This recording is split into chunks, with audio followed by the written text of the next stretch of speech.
So a little more about the other things we do. That was all the virtual stuff. Now the meet space stuff. So this is at a very good school in Colombo, just a few hundred meters over from there, right? So we do the school seminars, and we work with other organizations like the Fulbright, US Sri Lanka Fulbright Commission, and others, where we tell people, you know, about their options, about studying abroad if that is what they want to do. This is something we conducted recently at Uber Vellassa University. I've only driven past that university. I have no idea how they study with views like that out of their window, but apparently they do. So, you know, we had people coming on Skype online while this thing was going on, and, you know, those people were up at 3 in the morning and things like that. We have very committed, very dedicated people who participate in this kind of thing at the other end to answer questions and things like that. These that you may have seen us at the edX exhibitions, at Future Minds, at the big educational exhibitions, because we are not making tons of money to, you know, pay large amounts of money for those stalls, which the other people are doing. But the exhibitors, the people who are setting up the exhibition, realize the value of having an independent, unbiased person there or organization there to advise people. And it's quite interesting to sit there and meet people who have gone through all the other stalls and then come and say, you know, one guy came and said, right? That's what the person said. So, I mean, we are there to say, it doesn't matter to us, right? We'll tell you from our experience, we'll answer whatever question you have as best as you can. So that's some more of the exhibitions. As you can see, it's a cool way to meet people as well. So talking very quickly about technology-enabled disruption, some of the things we're doing, you know, Amazon.com, right? You know, it killed a lot of bookstores. Why? Because it took away the need for a bookstore. So it's disintermediation, right? No more do you need to, you know, go to some office and say, I don't know anything about studying abroad, please tell me from A to Z. You can find people who can really answer the questions for you, right? So you're taking out the biases and everything else from that person sitting in there. You're getting to the real source. It's peer-to-peer, right? We, especially in the mentor program and things like that, somebody is at the other end answering the phone, telling you, you know, what you need to know. And that means we can serve more people as well. And it's, do you know the concept of the long tail in statistics, anyone? The long tail. So when you draw a graph, right, of the occurrences of, you need to get to know this. So you will find a lot of instances, the graph basically runs like that. Okay, the curve runs like this. And you often find a long tail, which is the bit going towards the end. And you might have one person asking about, I don't know, cloud computing, another one, not anymore, I guess. Another one person asking about, I don't know, Michelangelo's art in the Renaissance or something like that. We have a very good chance of finding you a person who can help you with that. And that's very difficult when a person is just trying to, you know, run through as many applicants as possible and get them the common answer. Otherwise, it's one size fits all. Technology is great because, you know, we can have people. Last night, while I was working on this, there were people up all over the place who were Skyping with me and emailing me. The video later on, if I get to play it, will also speak to that. And you get real feedback loops, right? You know, you don't only see, you could go to the university website as well. Many people don't, I don't know why. But they only tell you their version. You're getting real feedback from a person who can tell you, well, you know, this is great about Stanford, but this part of it, maybe not. If this is what you're going for, that may not be the place for you. So you're getting real feedback from people who've been there. So you're getting diverse, and we don't give you an answer. We give you data. You make the choice. We don't tell you go and do this, but we help you get more information to make an informed choice. So you're getting more of that. And network effects or Metcalfe's law, it's pretty much the same thing. This is what, you know, it's like email, it's like the telephone system. The quality of this system gets better the more people are on there, right? This is a very important part of SL2 College. It's after you have a certain number of users, a certain number of people able to answer a question, whether it's on computing, whether it's on something else, that's the tipping point beyond which it's actually useful. where you can get answers that are really helpful. So we are, as I keep saying, a networks effects business, because the more people are on there asking questions, those people can answer questions too, right? Somebody asks me about, oh, I want to go and ask a question about, I don't think I'll ever do it, but about a PhD. I can also answer questions on there about doing an MBA or doing, studying IT in Sri Lanka. So the same person is providing all that, asking those same questions as well as answering other questions. So it's like telephones. If you had just one telephone, the system is pretty useless. 2, okay, you can talk to one guy. 3, so it's like that. You can read up more about it. So I'll just run through some stats very quickly. These are the last year's statistics as well as the number of members. This is how many people. I hope you can see the numbers clearly. I thought this looked cooler than just having the numbers. So we've got people all over the world, and we've got people in all the different fields. Some of the things we are working on more recently, we want people to think about, if they're abroad, to come back, right? Because so much has been invested in you. And, the Sri Lankan taxpayer has funded NASA research and things going on all over the world, because those are people who learned here, right? Not all of that comes back.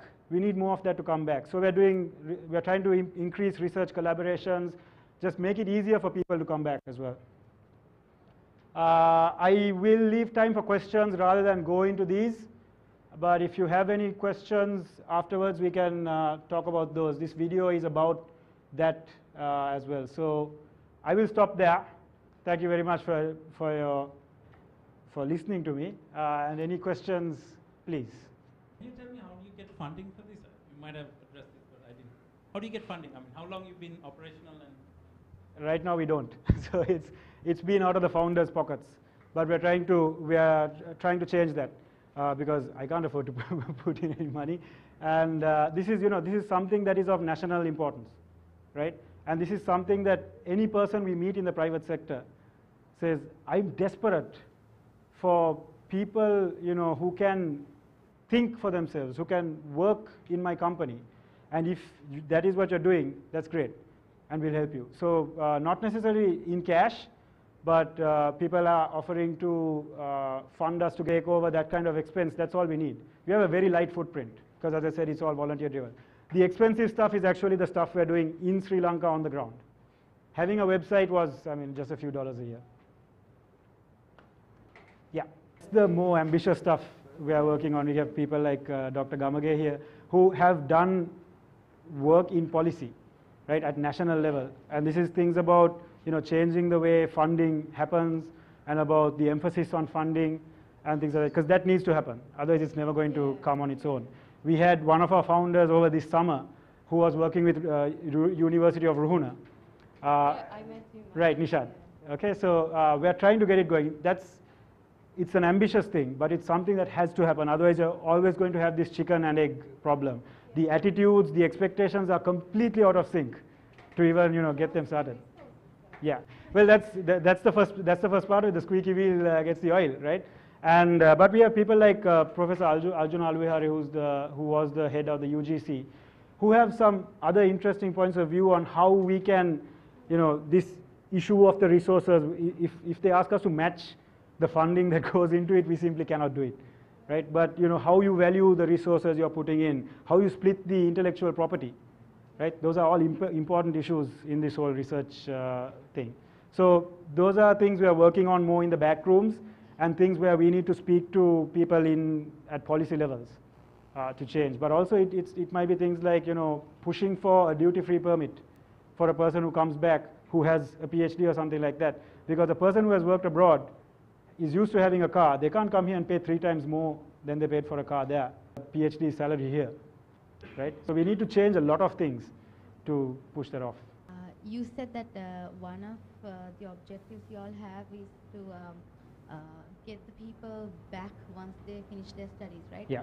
But don't you think that's really tough? Because once they see the opportunities they have there, and the living conditions and all, they would weigh them and see like, okay, and then how do you tackle that?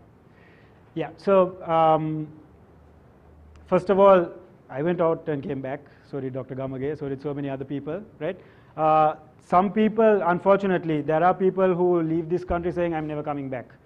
And they may be going for all kinds of reasons. But so there are attitude issues that some of them we just can't hope to change if they go, with that in mind.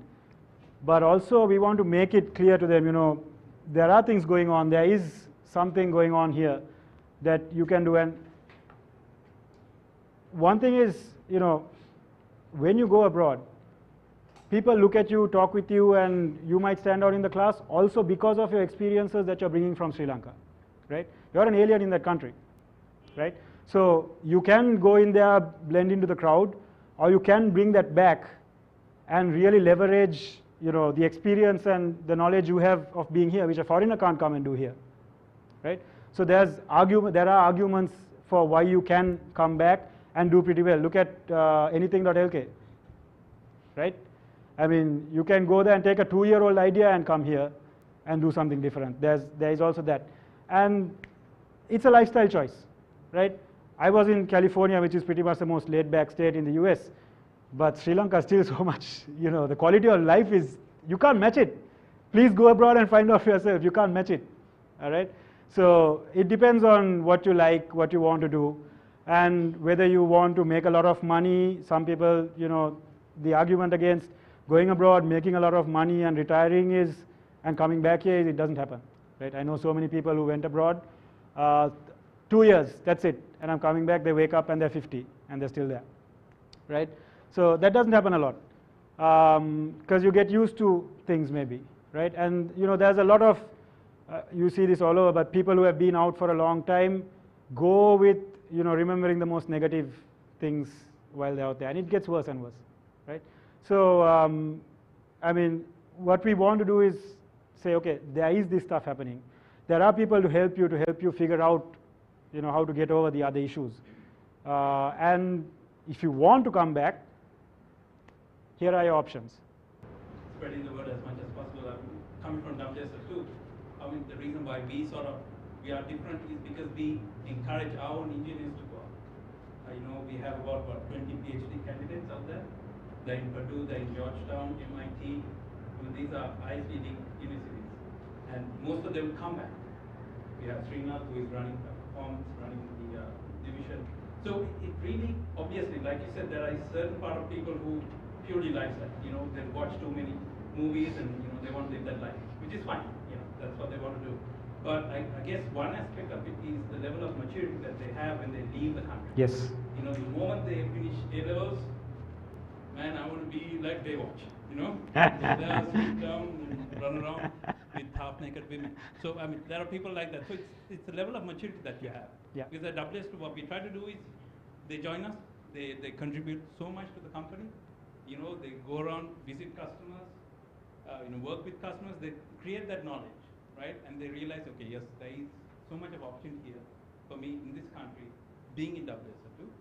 Let me go out, and that's what Sanjeev was trying to encourage as well. Get them to go out, do their PhDs, be experts in certain areas, whether it's performance, whatever, and then bring it back. Yeah. And they already have that mindset. I'm Yeah. going to do the PhD because I want to bring it back. And then we see that change. So it's a level of maturity that It we is. have to bring in. So the postgrad people, yeah. Exactly. It's not, you can't really convert everybody who is very young who goes out, expect them to come back. So I think it's always good for them to sort of build that maturity, get some experience while in Sri Lanka, get some experience working with clients out there. Because I've personally seen, to be honest with you, I've been in USA as well, quite a lot, in California and all. I mean, the engineers out there are no match for the people over here, right? Our guys will drop them in a second because we are that technically competent. So there is so much of opportunity there. So it's just a question of maturity. Thanks.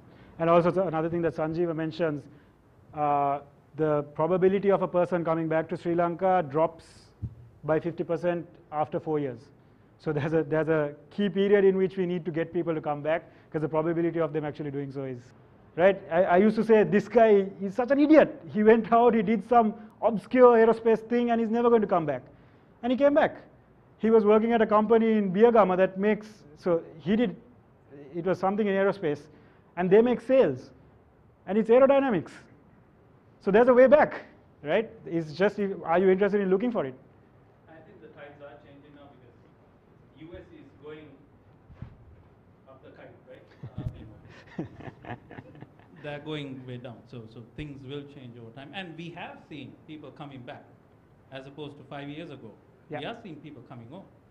And people in US and UK saying, it's terrible. Machang, this is my CV, spread it around. See what you can do. So we do see people coming back, and there are better opportunities here than in USA. So I'd say two things. And roll your own, do your own thing.